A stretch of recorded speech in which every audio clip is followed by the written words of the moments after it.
My name is Allison Hayes, and at 28 years old, I never imagined standing alone at my father's funeral while my family whispered about me from across the room. My brother Jason approached me, his voice loud enough for everyone to hear. "She's just here for the money. Dad's going to cut her off."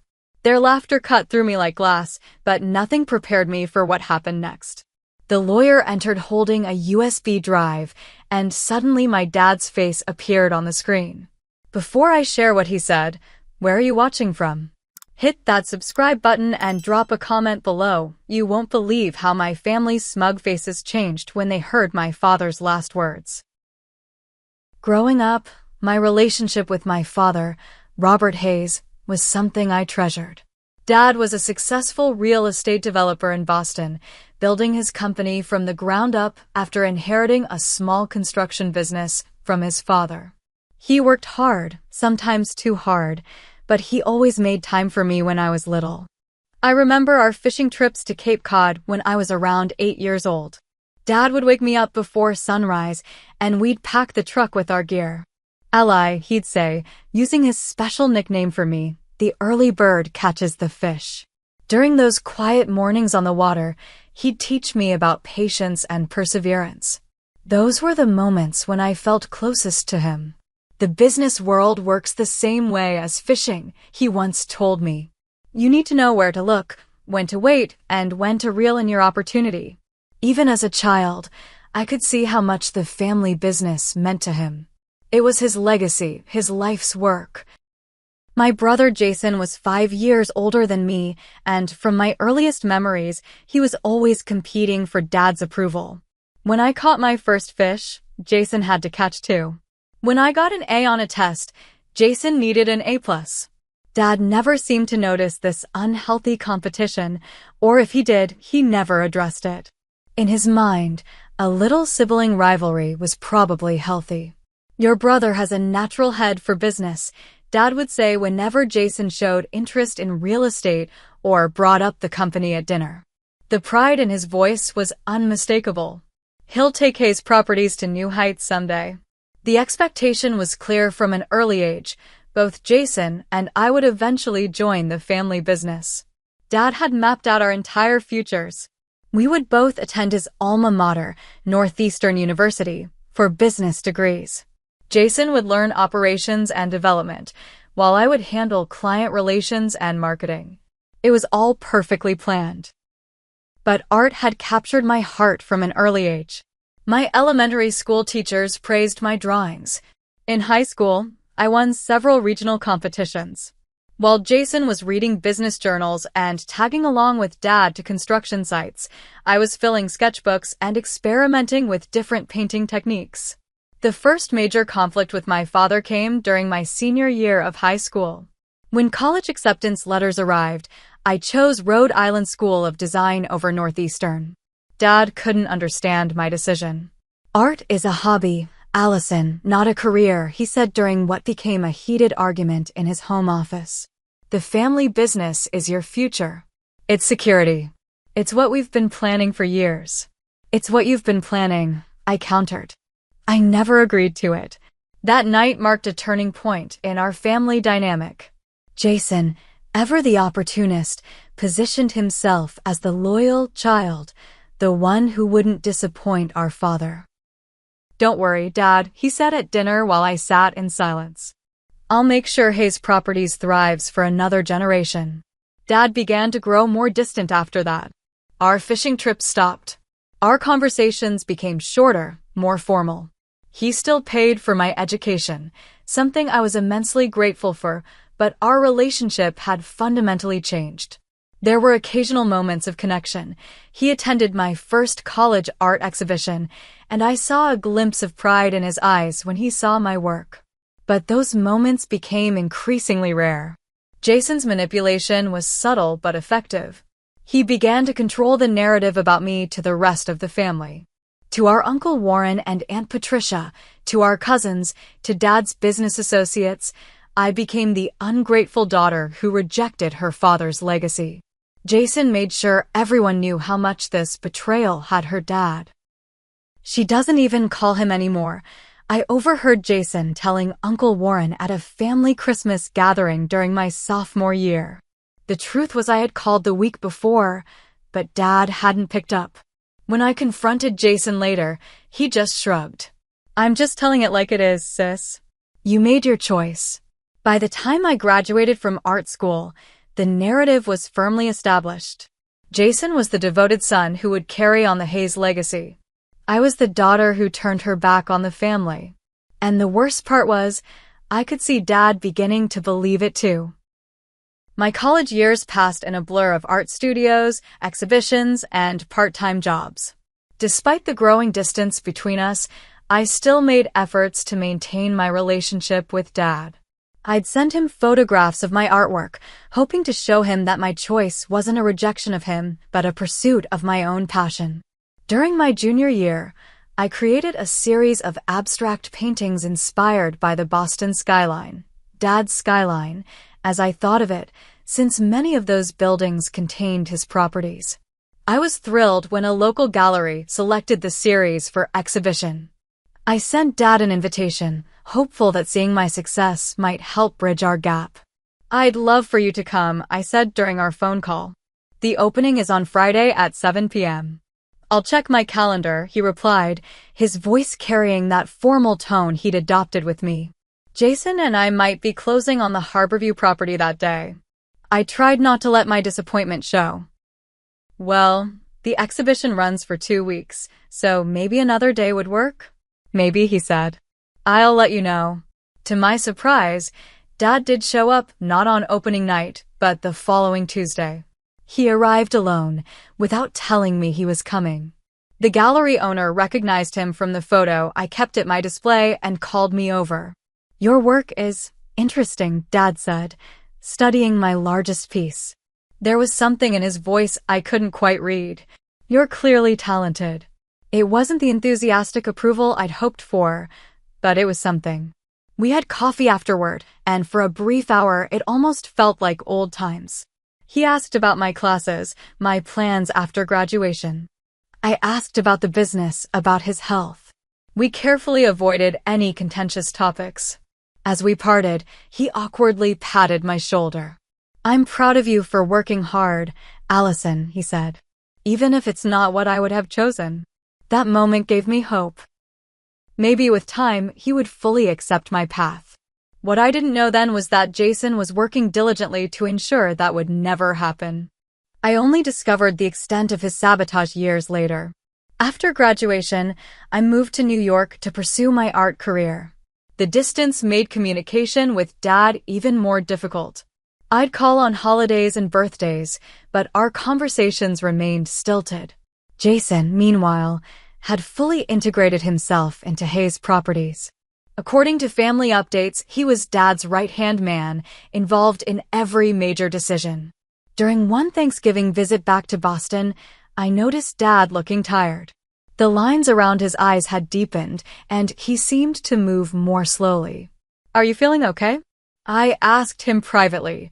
"Just getting old," he dismissed with a wave of his hand. "Doctor says I need to watch my blood pressure, that's all."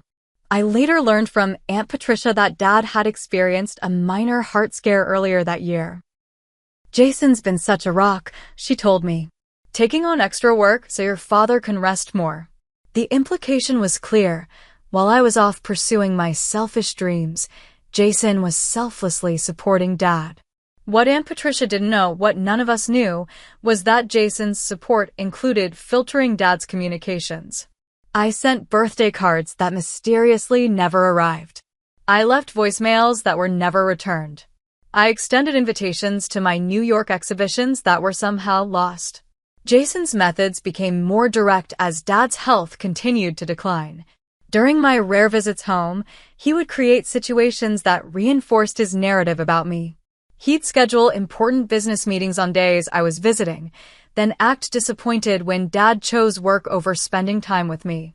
"That's just how it is when you run a company, Allison," Jason would say with fake sympathy. "Some of us have responsibilities we can't ignore." 6 months before Dad died, I made one last attempt at reconciliation. I had achieved a significant milestone. My work had been featured in a prestigious Manhattan gallery, and a prominent art critic had praised my innovative vision. I called Dad, excited to share the news. The call went terribly. Dad seemed distant, almost cold. When I told him about the exhibition, he barely acknowledged it. "That's nice," he said flatly.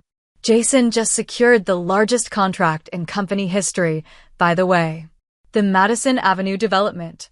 I tried to express genuine happiness for the company's success, but Dad cut me off. "Look, Allison, I'm very busy right now. Hayes Properties requires my full attention. Not all of us have the luxury of pursuing hobbies." His dismissal of my career as a hobby stung. After years of hard work and legitimate accomplishments, he still couldn't see value in my path. When I tried to explain how important art was to me, how it wasn't just a hobby, but my profession, he sighed heavily. "I'm too tired for this conversation. Maybe we should talk another time." We never did. That was our last real conversation. I hung up believing our relationship would never be repaired, that he would always see me as the daughter who disappointed him, the daughter who wasn't worth his time. I had no way of knowing then that every word of that conversation had been calculated not by my father, but by Jason, who had been poisoning our relationship for years. And I had no idea that Dad had discovered the truth, too late for us to reconcile in person, but not too late for him to set things right. I was in my New York apartment, preparing for a meeting with a gallery owner, when I received the call. It wasn't from Jason or any immediate family member, but from Harold Jenkins, Dad's longtime friend and attorney. "Allison," Harold said, his voice grave.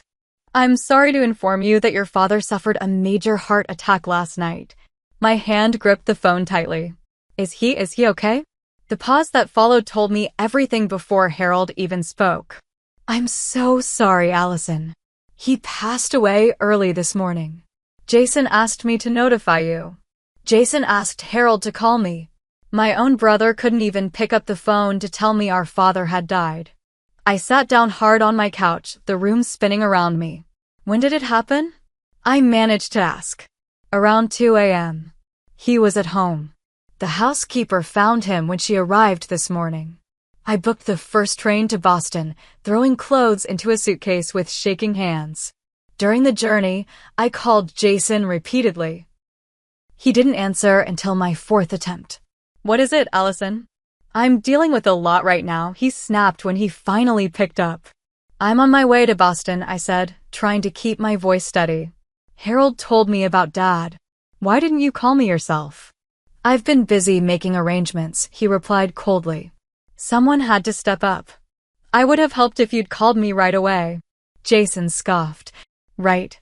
Like you've been so involved in Dad's life recently." Before I could respond, he continued, "Look, the funeral is scheduled for Friday at St. Mark's. Dad's body is already at the funeral home. Everything's taken care of." "Friday? That's only 2 days away. Shouldn't we wait so people have time to?" "The arrangements have been made, Allison. Dad and I discussed his wishes years ago. Not that you would know anything about that."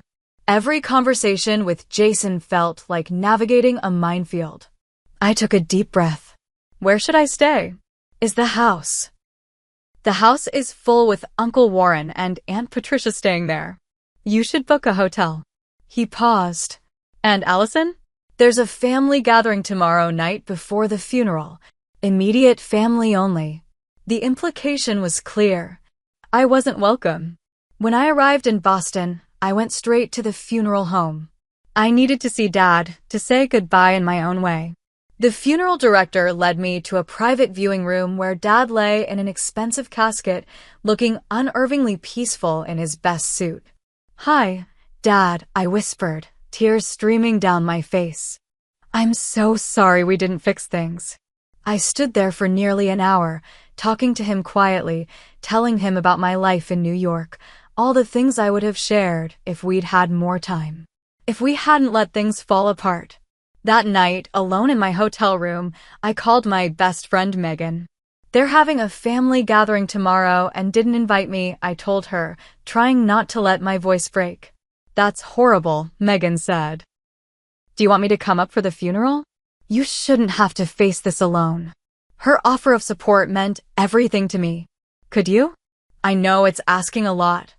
I'll be on the first train tomorrow, she promised. We'll get through this together.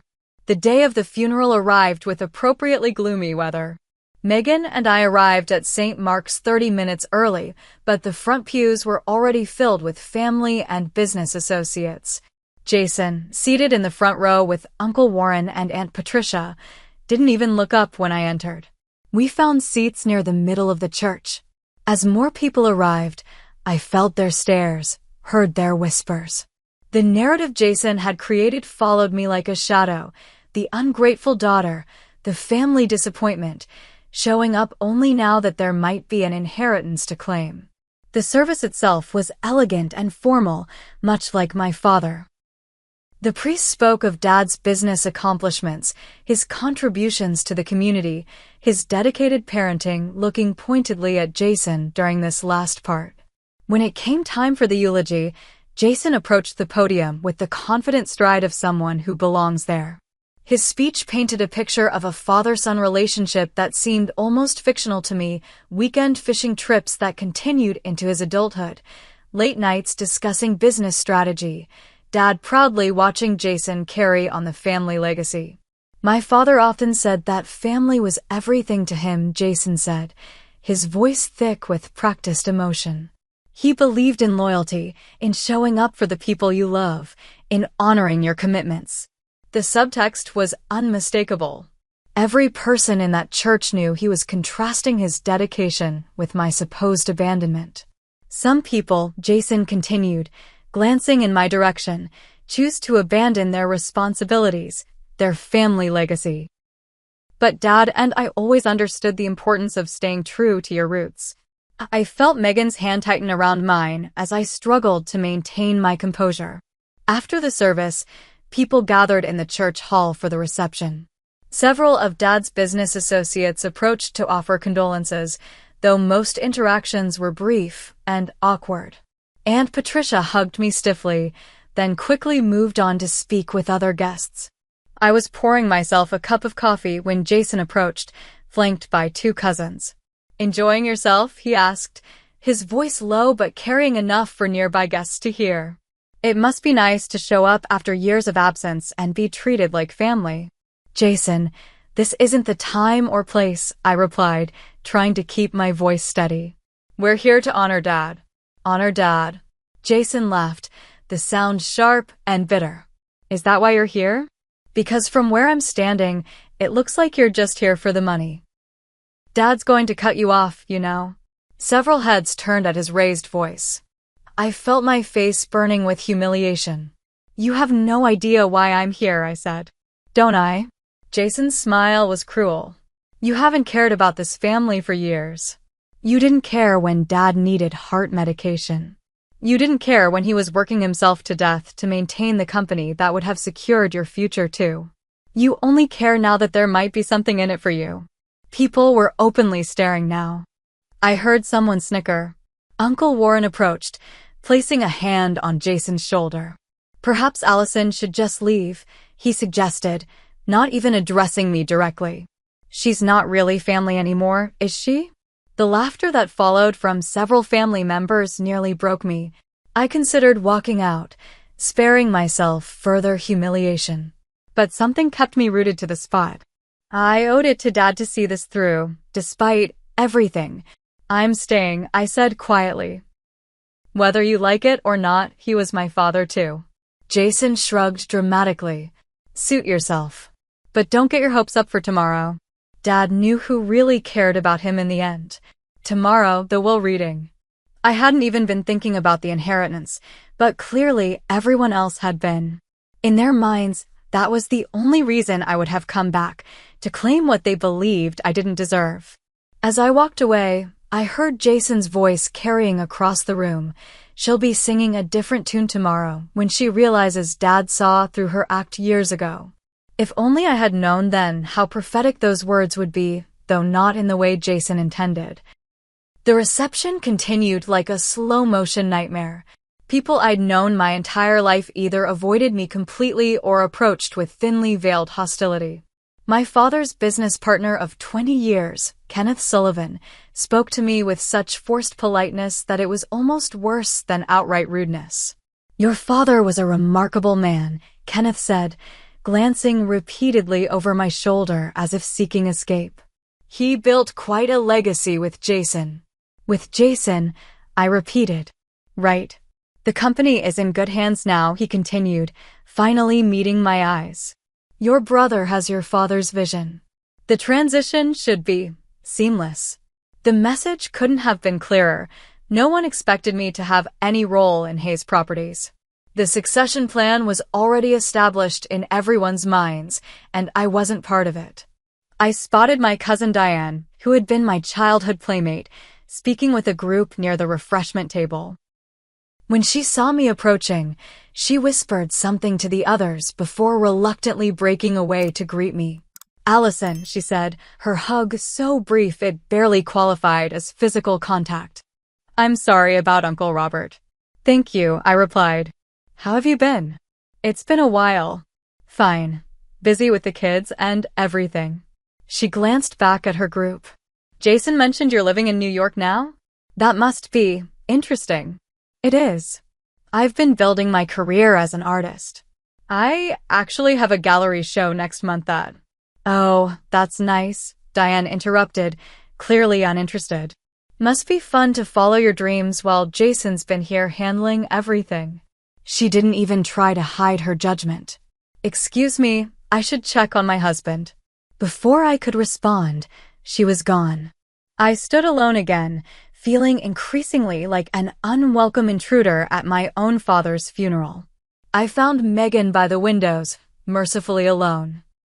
"This is worse than I expected," I whispered to her. "They all hate me. They don't know you," Megan replied firmly. "They only know the story Jason's been telling them, which they all believe, because it's easier than questioning it. Look, you're here for your dad, not for them. Just get through today, and the will reading tomorrow, then we can go back to New York." The will reading? My stomach tightened at the thought.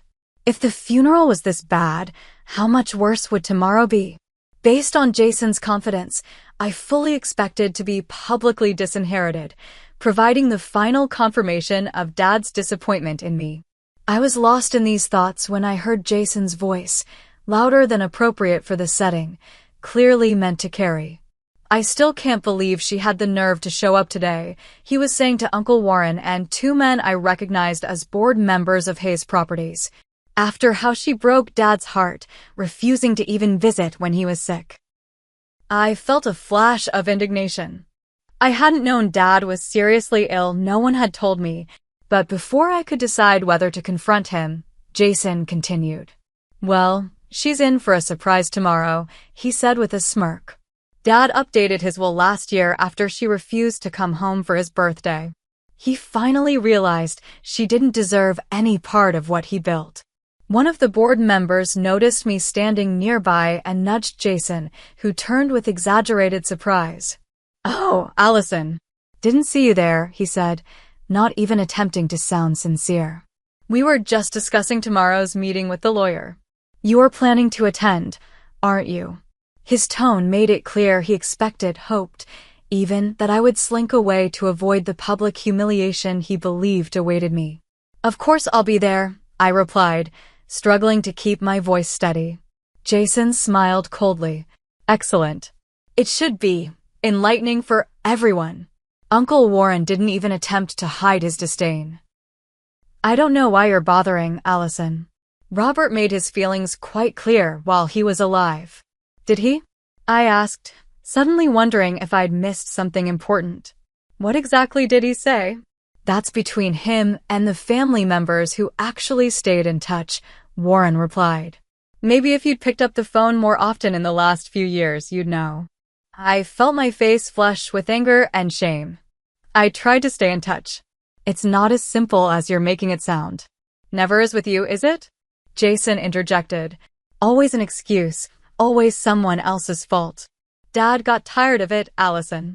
He got tired of waiting for you to grow up and accept your responsibilities. The conversation had attracted attention. Several nearby groups had gone quiet, openly watching our confrontation. I felt dozens of eyes on me, judging, condemning. You have no idea what my relationship with Dad was like, I said, my voice finally breaking. You have no right to. I have every right, Jason cut in. I was there. Every day. Through everything. While you were off playing artist in New York, I was helping him run his company, taking him to doctor's appointments, being an actual daughter. Sorry, I meant actual child, should be. The deliberate slip elicited a few chuckles from the onlookers. My humiliation was complete.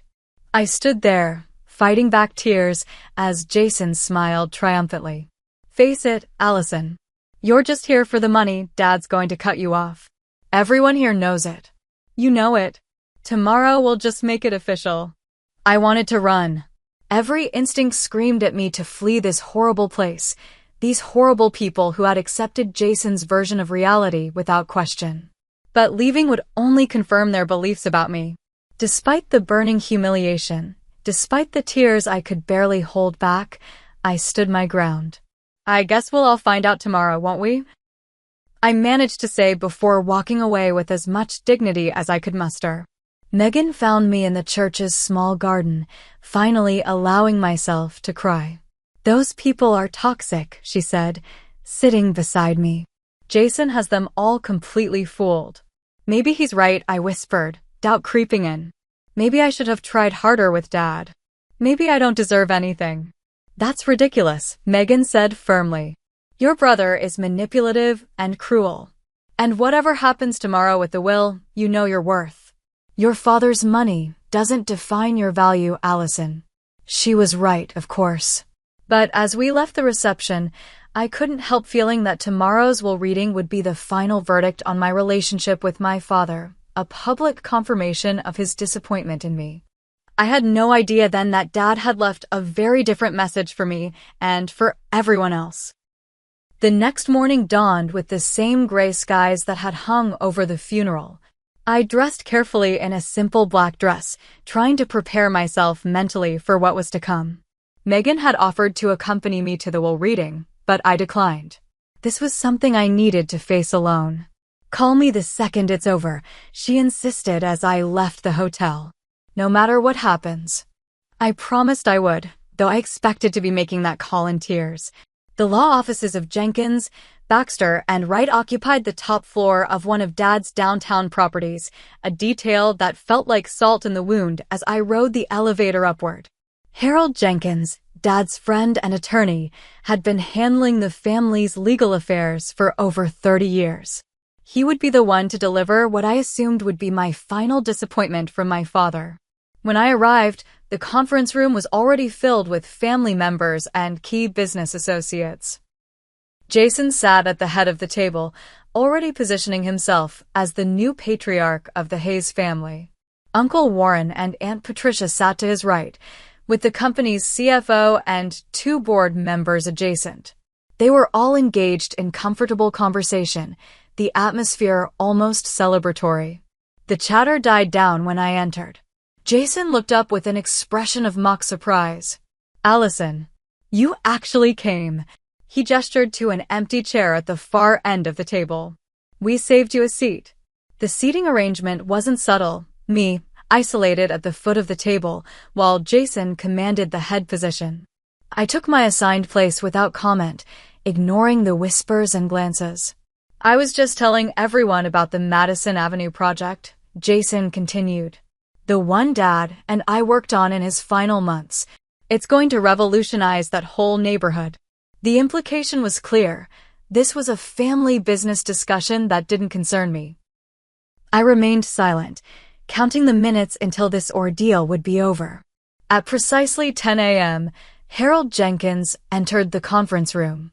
Unlike the others, he greeted me with genuine warmth. Allison, thank you for coming, he said, briefly squeezing my shoulder before taking his position at the center of the table. I'm very sorry about your father. He spoke of you often. This simple kindness nearly broke my composure. I nodded gratefully, not trusting myself to speak. Harold placed his briefcase on the table and addressed the room. Before we begin, I want to thank you all for coming today. Robert Hayes was not only my client, but my dear friend for over 3 decades. His loss is deeply felt by everyone in this room. There were murmurs of agreement. Harold continued, Robert was meticulous in his planning, as you all know.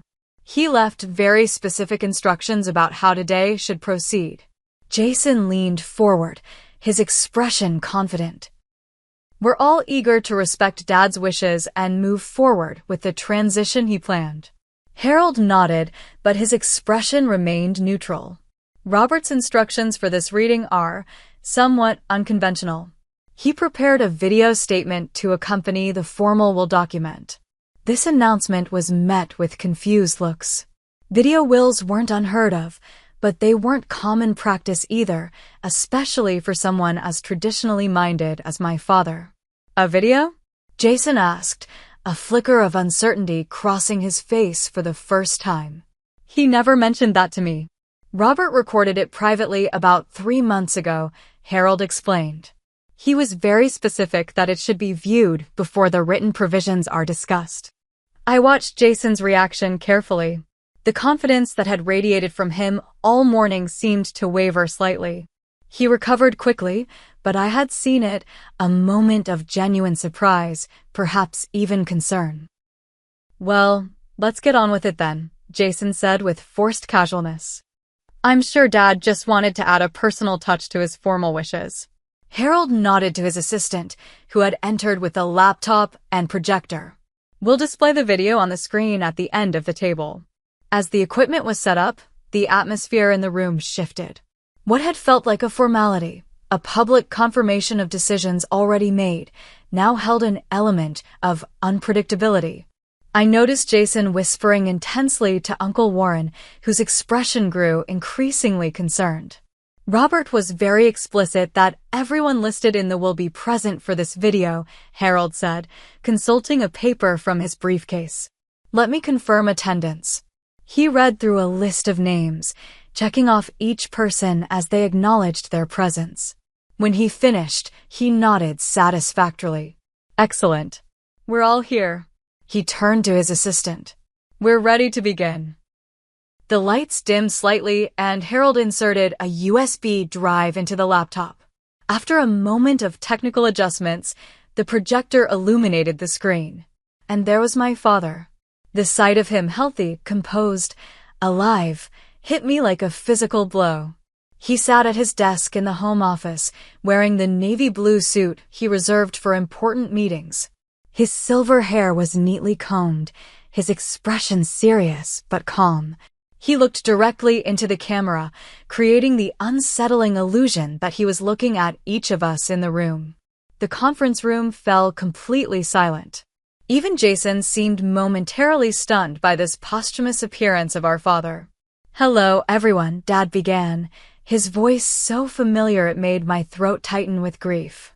If you're watching this, then I'm no longer with you. I've asked Harold to share this message because there are truths that need to be spoken, truths I regrettably didn't recognize until it was almost too late. He paused, seeming to gather his thoughts.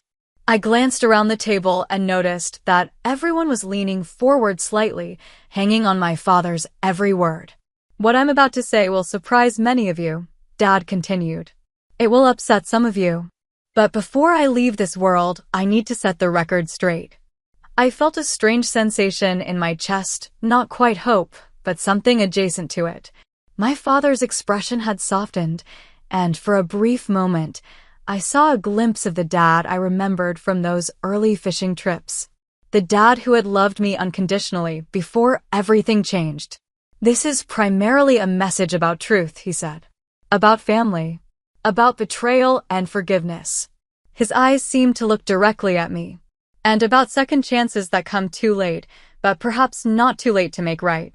As my father continued speaking, I realized that whatever I had expected from today's proceedings, I had been completely unprepared for what was about to unfold. I want to begin by speaking directly to my daughter, Allison, Dad said, his eyes seeming to find mine through the screen. If you're here, and I hope with all my heart that you are, I need to say something I should have said to you in person. I'm sorry. A collective murmur ran through the room. Jason shifted uncomfortably in his chair. I'm sorry for the distance that grew between us. I'm sorry for not supporting your dreams. Most of all, I'm sorry for believing lies about you that I should have questioned. Dad's expression turned pained. You see, I recently discovered something that has changed everything I thought I knew about our family dynamic over the past several years. About 6 months ago, I had another minor heart episode. The doctors advised me to reduce my workload, so I began working from home more often. He leaned forward slightly. One afternoon, I was looking for some documents in Jason's office at the house when I found something disturbing. A drawer full of cards and letters. From you, Allison. I gasped audibly. Around the table, heads turned toward me, then swiveled to Jason, who had gone very still. Birthday cards I supposedly never received, Dad continued. Invitations to your art shows. Notes updating me on your life. All unopened, all hidden away. His voice hardened. All deliberately kept from me. Jason stood abruptly. This is ridiculous. Dad was confused after his heart. Mr. Hayes, please sit down, Harold interjected firmly. Your father's instructions were explicit. The video must be played in its entirety without interruption. Jason sank back into his chair, his face flushed. On screen, Dad continued. That discovery led me to investigate further. I hired a private investigator, without Jason's knowledge, to look into other discrepancies I'd begun to notice. What I found was deeply troubling. Dad picked up a folder from his desk. The investigator discovered that Jason had been intercepting Allison's calls to the house and the office. He'd been deleting her voicemails, returning her calls when he knew she wouldn't answer, then telling me she was unavailable. He'd been actively sabotaging any attempt at reconciliation between us. The conference room had gone deathly quiet. I felt tears streaming down my face, unable to process the magnitude of what I was hearing. But that wasn't all, Dad said gravely. The investigation revealed something even more disturbing about the business.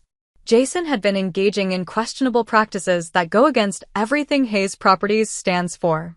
He'd been cutting corners on building materials, falsifying inspection reports, and in one case, bribing a city official to expedite permits. Someone gasped. The board members exchanged alarmed glances. I built this company on integrity, Dad said, his voice rising with emotion. My father taught me that our name meant something, that a Hayes property was built to last, built with pride and honesty. Jason betrayed those values for profit and expediency. Jason was now visibly sweating, his earlier confidence completely evaporated. This is a misunderstanding, he said to no one in particular. Dad was confused. The medication. Mr. Hayes, Harold warned again. Please. On screen, Dad's expression softened again. Allison, when I discovered all this, my first instinct was to call you immediately. But I realized something important. You shouldn't have to hear my apology over the phone. You deserved better than that.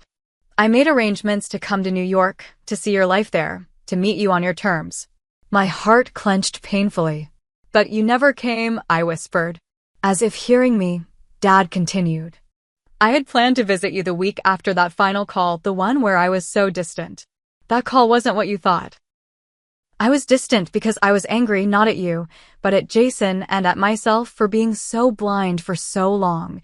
I was planning to surprise you in New York, to see your gallery, to finally tell you in person how proud I am of you. Dad paused, emotion overtaking him momentarily. My heart had other plans, it seems. So this video will have to serve as the apology and recognition you deserve. He picked up another folder. I've been following your career, Allison. Not through Jason's filtered updates, but through art magazines and gallery websites. I've seen your reviews, your exhibitions. I've even purchased several of your pieces through an intermediary. This revelation stunned me completely. Dad had bought my artwork? Had supported my career anonymously? Your creativity, your vision, Your determination to follow your own path, these are qualities to be admired, not condemned. I was wrong to try to force you into a mold that didn't fit. You aren't just a talented artist, Allison. You're a businesswoman in your own right, building something from nothing, just as I did when I was young. Dad straightened in his chair, his expression becoming more formal. Now, to the matter of my will and the future of Hayes Properties. Jason leaned forward again, tension evident in every line of his body.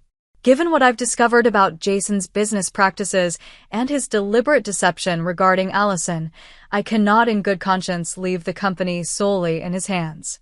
My original will, drafted 5 years ago, would have made Jason the primary inheritor of both my personal estate and Hayes Properties, with a small trust established for Allison. Jason nodded slightly, as if this confirmed what he'd been telling everyone. That will has been revoked, Dad continued firmly.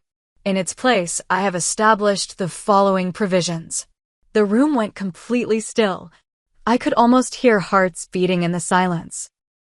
To my son, Jason Hayes, I leave a cash inheritance of $500,000 to be held in trust and distributed in annual payments of $50,000.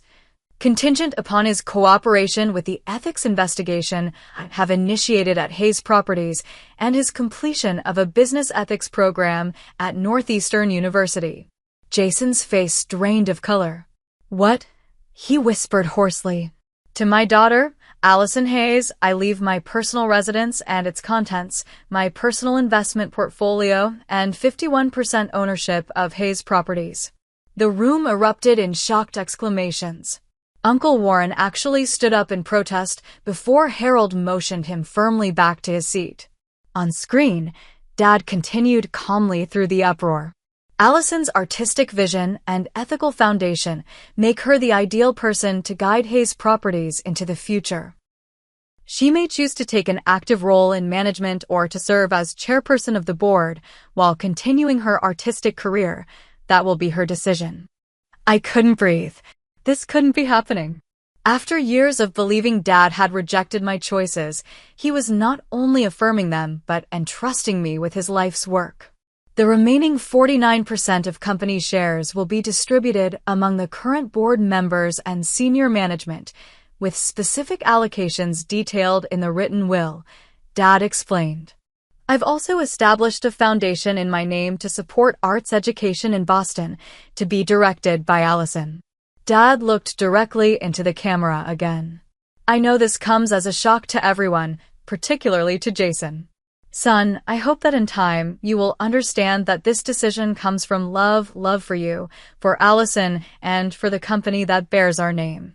The path you've been on leads nowhere good.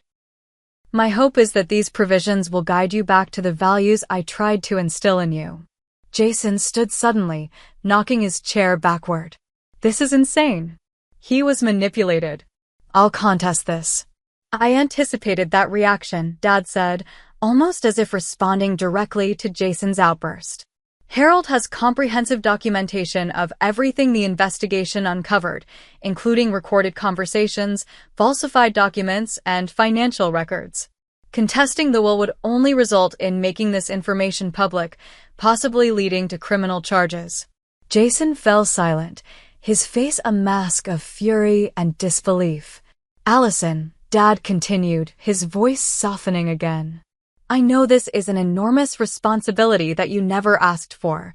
If you choose to sell your shares or to take a different path entirely, I've included provisions for that as well. But I hope you'll consider accepting this role. Hayes Properties could benefit tremendously from your fresh perspective and ethical foundation. Dad paused, emotion returning to his features. More than anything, I wish we'd had the chance to reconcile in person. To go fishing again, to talk about your art, to rebuild what was broken. I'm so deeply sorry that won't happen now. Tears flowed freely down my face. Around the table, even those who had been coldest to me looked uncomfortable, avoiding my eyes. I'll conclude with this, Dad said. Family is complicated. Business is complicated. But integrity should never be complicated. It's either there or it isn't. Allison never lost hers, even when it would have been easier to compromise. That's why, in the end, she is the right person to carry on the Hayes legacy. Dad smiled, a genuine, warm smile that I hadn't seen in years. I love you both, Jason and Allison. I hope this decision leads to healing, to growth, and ultimately, to a stronger family and company. Thank you all for listening. The screen went black. For several moments, no one spoke or moved. The silence was broken by the sound of Jason's harsh laughter. You think this changes anything, he said, glaring at me. You know nothing about running a real estate company. The board will never accept you. He looked around the table for support, but the board members were carefully avoiding his gaze. Harold cleared his throat. Perhaps this would be a good time to take a brief recess before we continue with the formal reading of the written will.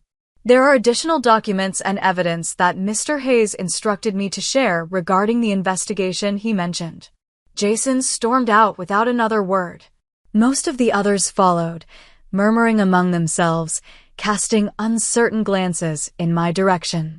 Only Harold remained, gathering his papers methodically. Did you know? I asked him quietly. About all of this? Harold nodded. Your father confided in me after he made his discovery. He was heartbroken about the time he'd lost with you. He paused, looking at me kindly. He was very proud of you, Allison. He kept a portfolio of articles about your exhibitions in his desk drawer. The real one, not the one Jason controlled. The tears came again, but different this time, tears of grief mixed with a profound sense of vindication and lost opportunity. I wish I'd known. I wish we'd had more time. So did he, Harold said gently. But he also believed you have the strength to handle this responsibility. He wouldn't have left you the company otherwise. As the others began to filter back in for the continuation of the proceedings, I sat straight in my chair, wiping away my tears.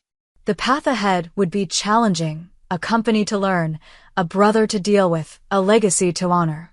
But for the first time in years, I felt my father's love and approval. Not despite my choices, but because of them. And that made all the difference. The days following the will reading passed in a blur of meetings, legal briefings, and emotional processing.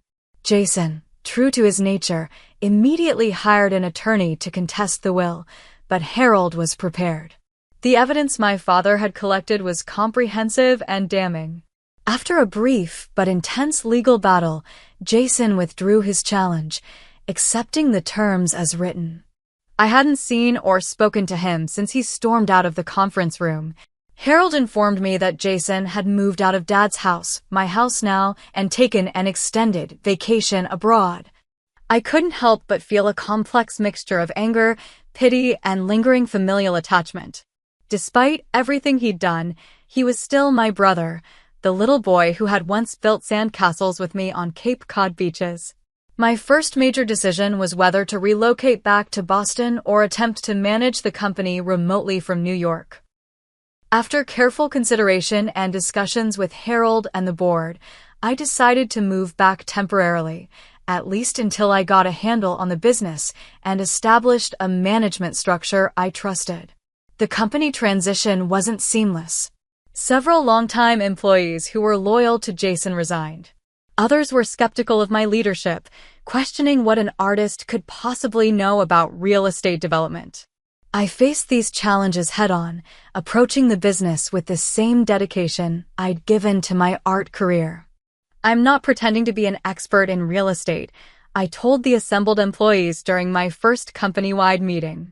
But I know my father's values and I know mine. Hayes Properties will be run with integrity, creativity, and respect for every person who works here. I surrounded myself with experienced advisors, spent long hours studying the business, and slowly began to earn the respect of the company. I also initiated a thorough ethics review of all current projects, making necessary changes even when they impacted the bottom line. The Madison Avenue project, the one Jason had bragged about at the funeral, required significant revisions after we discovered multiple safety shortcuts.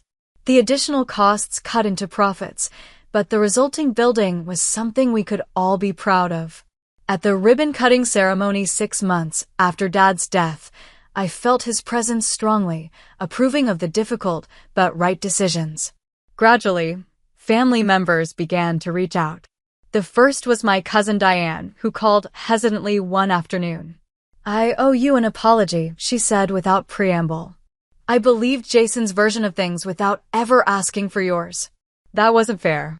"No, it wasn't," I agreed, not making it easy for her. Years of judgment and exclusion couldn't be erased with one phone call. "I understand if you don't want to speak to me," Diane continued. "But I'd like a chance to rebuild our relationship if you're willing." I considered her request. "I'm open to that, but it will take time. And I need you to understand that I never abandoned Dad.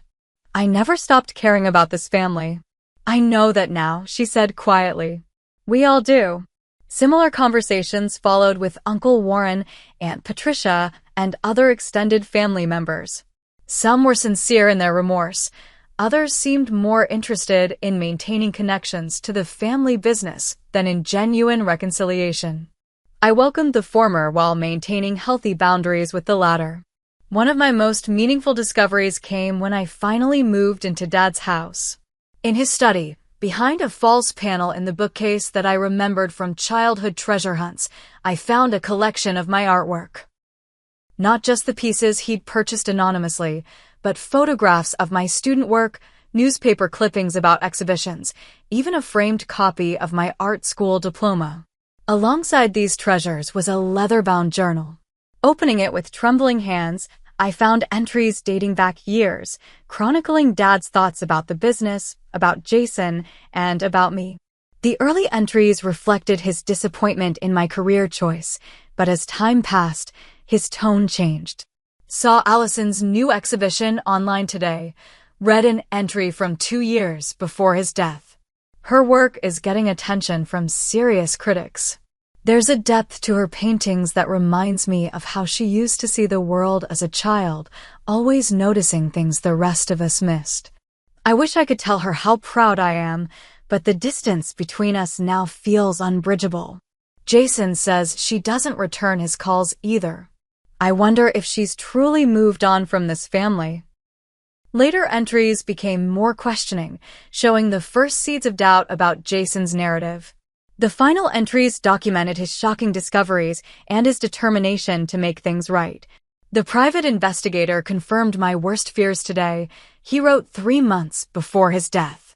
Jason has been systematically keeping Allison away from me, intercepting our communications for years. How could I have been so blind? My son has betrayed not only his sister, but the core values I thought I'd instilled in him. I need to fix this, to reach out to Allison directly, to tell her the truth, to ask her forgiveness. I'm planning a trip to New York next month. I only hope it's not too late to repair what's been broken. Tears streamed down my face as I read his final entry, dated just days before his heart attack, made arrangements for New York. Haven't felt this hopeful in years. Also met with Harold about changing my will. If something happens before I can reconcile with Allison in person, at least she'll know the truth. At least she'll know I loved her, that I recognized her strength and integrity. Jason's actions must have consequences, though it breaks my heart to implement them. I only hope that someday both my children will find their way back to the values that matter most. These discoveries helped me begin to heal, to forgive both my father and myself for the years we'd lost. I couldn't change the past, but I could honor his memory by leading the company with the integrity he valued and by nurturing my artistic vision alongside this new responsibility.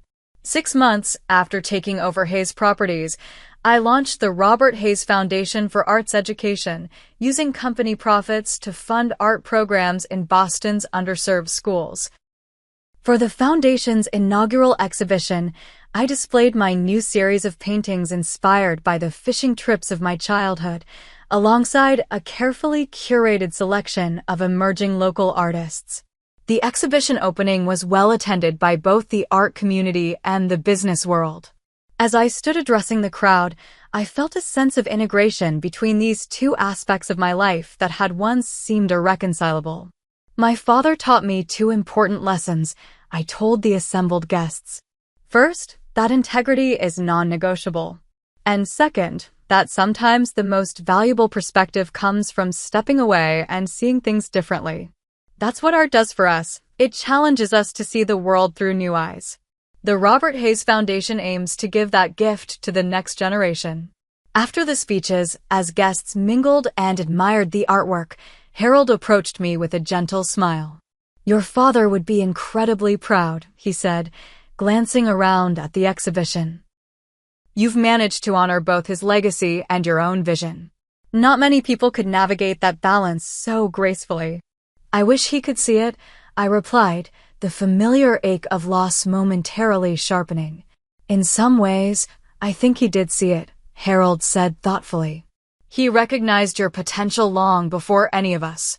That's why he made the choice he did." The next morning, I visited Dad's grave for the first time since the funeral. I brought a simple bouquet of wildflowers and sat beside the headstone in the quiet cemetery. "I'm trying to do right by you, Dad," I said softly. "The company is doing well. We just launched the foundation. I think you'd approve of the changes we've made." I paused, gathering my thoughts. "I found your journal. I know you wanted to reconcile. I wish we'd had that chance, but knowing you were proud of me, that you understood, it means everything." I told him about the business, about my art, about the challenge and unexpected satisfaction of bringing these worlds together. As I spoke, I felt a sense of peace settling over me, a feeling that despite everything, something broken had been mended. "I haven't heard from Jason," I continued. "Harold says he's in Europe somewhere. I hope someday we can find a way forward, but I'm not holding my breath. Some wounds take longer to heal than others." Before leaving, I placed my hand on the cool granite of the headstone. "I love you, Dad. Thank you for believing in me, even when I didn't know you did. I'll try to make you proud every day." Life continues to be a complex balance of business leadership and artistic pursuit. Some days I feel overwhelmed by the dual responsibilities, wondering if I can truly do justice to both. Other days bring unexpected moments of clarity and purpose, confirmation that I'm on the right path. What I've learned through all of this is that family relationships are rarely simple. They're shaped by misunderstandings, by the stories we tell ourselves and each other, by opportunities taken and missed. My father and I lost years we can never get back, but in the end, truth prevailed. His final act gave me not just a business empire, but something far more valuable, the knowledge that he saw me, truly saw me, and loved me for exactly who I am. Have you ever experienced a moment when truth finally came to light after years of misunderstanding? How did it change your perspective on your relationships? Please share your thoughts in the comments below. If this story resonated with you, hit the like button and subscribe for more stories about family, healing, and finding your path. Thank you for joining me on this journey, and remember that sometimes the greatest gifts come wrapped in the most unexpected packages.